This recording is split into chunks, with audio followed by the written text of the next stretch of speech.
No dia 9 de outubro de 1973 é decretado o divórcio de Elvis.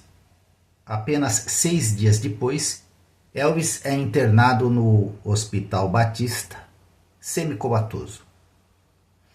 Muitas pessoas, até hoje, se indagam: por que ninguém ajudou Elvis? Por que ninguém ajudou Elvis a se livrar do vício em medicamentos? Bem, isso não é verdade. Hoje você vai acompanhar, você já começou a acompanhar no vídeo anterior. Continuamos hoje com a primeira de uma série de internações para tentar ajudar Elvis a se livrar desse mal. O Rei e Dr. Nick, aumentando a pressão. A síndrome de Cushing é uma doença gerada a partir de excesso de corticoides tomados por via oral ou injetados ou produzidos pelas glândulas suprarrenais, muitas vezes em decorrência de um tumor. A causa mais comum seria injeções maciças de esteroides administradas pelo próprio paciente ou por médicos. Nós, os médicos, estávamos convencidos que a doença de Elvis foi provocada provavelmente pela ingestão de longo prazo de esteroides, embora eu não tivesse conhecimento de que Elvis estivesse tomando esteroides. Estes não eram esteroides que fisiculturistas usam, mas esteroides que as pessoas tomam para asma ou colite. Liguei para o Dr. David Meyer para tratar com o que ele descreveu depois como visão de risco de glaucoma. A doença continuou a atormentar Elvis, apesar de seus esforços em tratá-la diariamente. O Dr. Lawrence Rubel, gastroenterologista de renome, foi chamado para avaliar o que parecia ser uma úlcera gástrica e determinar os possíveis danos ao fígado a partir da hepatite que tínhamos diagnosticado. Eu tinha consultado o Dr. Rubel por telefone enquanto estava em turnê com Elvis e discutido a aparência inchada de Presley.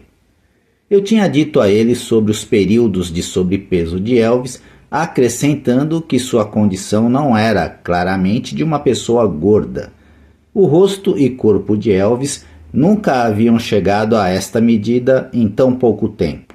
Muitas drogas naquela época eram novas e muitas vezes ainda bastante experimentais. Elas poderiam causar efeitos colaterais graves se os médicos não fossem extremamente prudentes. O ponto do qual muitas drogas se tornaram viciantes ainda não era conhecido, particularmente as anfetaminas, que eram comumente usadas antes que os antidepressivos estivessem disponíveis. As anfetaminas davam às pessoas energia, cortavam o apetite, mantinham-nas ativas e davam-lhes satisfação. Por isso os médicos achavam que poderia ser bom para a depressão, uma solução rápida. Elvis havia me dito que começara a tomar anfetaminas no final dos anos 50 para poder cumprir o seu horário de filmagens, manhã, tarde e noite. Olhando para trás, o tempo que Elvis disse que tomou esses medicamentos e o tempo que disse que ficou longe deles, eu sabia que precisava de ajuda para avaliar essa parte de sua condição. Chamei os médicos David Knott e Robert Fink, dois importantes psiquiatras que também estavam envolvidos com desintoxicação. Depois que Elvis ficou bastante consciente, tivemos uma longa conversa. Elvis negou o abuso de drogas e estava relutante em discutir suas marcas pretas e azuis. Ele disse que, até onde sabia, eram marcas das agulhas de acupuntura. Quando explicamos que era impossível porque as agulhas de acupuntura não deixam hematomas, Elvis admitiu que o acupunturista também tinha usado seringas para administrar injeções. Com os doutores Knott e Fink ao meu lado, eu disse a Elvis que ele precisava colaborar conosco. Ele quase tinha perdido a vida, e o seu caminho para a recuperação dependia de ele ser verdadeiro. Elvis finalmente admitiu que o Dr. Leon Cole, um médico de Beverly Hills, havia estado tratando de uma dor constante em seu pescoço e costas, que estava inibindo a sua capacidade de performar. Em uma teleconferência com os médicos Knott e Fink junto a mim, o Dr. Cole nos disse que havia administrado no curso de 6 semanas injeções de Demerol. É um opioide sintético que possui cerca de 20 a 30% da potência da morfina. Opioides são usados para aliviar a dor, mas também provocam uma sensação exagerada de bem-estar e, se usados em exagero, podem levar à dependência e ao vício. O Dr. Cole nos disse que havia administrado no curso de 6 semanas injeções de Demerol juntamente com grandes quantidades de cortisona para aliviar as dores no pescoço e nas costas de Elvis. Além disso, o Dr. Cole nos informou que as injeções continham novocaína para reduzir a dor das injeções. O Dr. Cole disse que não sabia que Elvis poderia estar tomando outras drogas. Elvis olhou timidamente para mim e disse que ele não foi o único dos caras que tinha tomado as injeções do Dr. Cole. Lembrei-lhe que ele era o único com problemas, e isso é o que importava para mim. Eu poderia dizer que Elvis ficou magoado. Ele sentiu que estava sendo julgado injustamente, mas tivemos que subir o nível com ele. Elvis, você está terrivelmente viciado em Demerol. O seu corpo foi envenenado pela combinação de drogas das injeções. Tomadas em conjunto, as drogas tiveram efeito mais forte do que se tomadas separadamente. Você se tornou viciado em um curto espaço de tempo. Foi difícil saber, a partir da reação de Elvis, o que aquelas palavras significaram para ele. Ele se apoiou mais na cama e engoliu em seco. O trio de médicos intimidava, especialmente com essas palavras. Isto não vai ser fácil para você. Você está tão viciado que a única coisa que podemos fazer é recomendar que comece com metadona.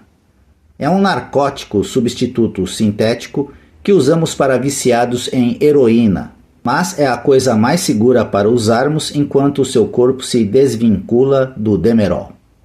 Nota: este medicamento, metadona, é destinado para o alívio da dor aguda e crônica, tratamento de desintoxicação de viciados em narcóticos, heroína ou outras drogas similares à morfina, em conjunto com serviços médicos e sociais adequados e para terapia de manutenção temporária de viciados em narcóticos. O Dr. Knott seria o responsável pela desintoxicação. Ele colocou Elvis no fenobarbital, um barbitúrico cristalino usado como sedativo para evitar os sintomas de abstinência. Em seguida, ele iria colocá-lo num regime de metadona. Nota: fenobarbital atua na prevenção de crises convulsivas em pessoas com epilepsia, uma condição que afeta o sistema nervoso central, causando convulsões e crises de ausência em alguns casos. Além disso, ele também pode ser usado para controlar convulsões de outras causas.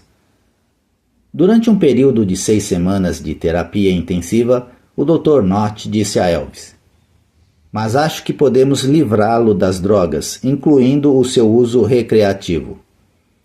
Por décadas, drogas eufóricas, tais como álcool e heroína e, mais recentemente, maconha, LSD e cocaína, tinham destruído o talento e a vida de muitos grandes nomes da música. Todos no seu grupo sabiam como Elvis evitava os vícios e outras drogas de rua. Por isso, era compreensível que seu rosto apresentasse uma expressão de incredulidade. Eu sabia que Elvis queria se reestabelecer, mas eu também sabia dos comentários anteriores de que ele achava que os psiquiatras eram um sinal de fraqueza, e ele estava determinado, custe o que custar, a apresentar uma personalidade forte para todos à sua volta. Final da parte 6 do capítulo 2.